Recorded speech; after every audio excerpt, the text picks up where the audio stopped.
There are different ways that you can supplemental feed your white-tailed deer herd.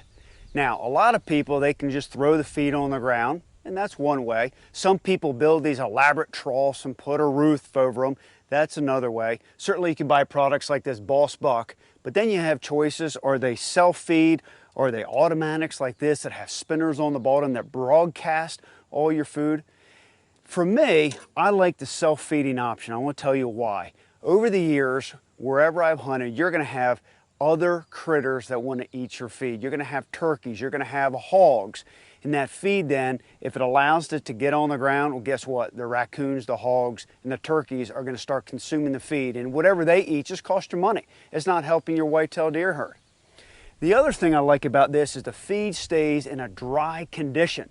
When it rains, this barrel covers the feed spouts, and the feed stays in these spouts right here. So it doesn't hit the ground, it doesn't get moldy, it doesn't get contaminated. So you're not going to have any disease or bacteria form that the deer are going to shy away from.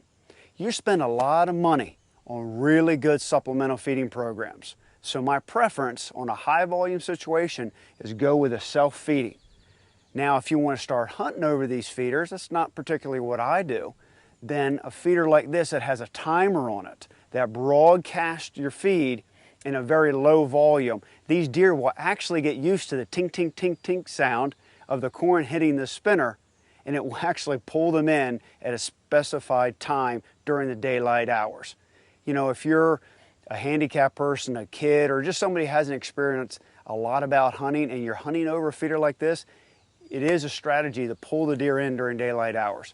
But if you're just worried about growing big whitetails like I am, to me this is the way to go.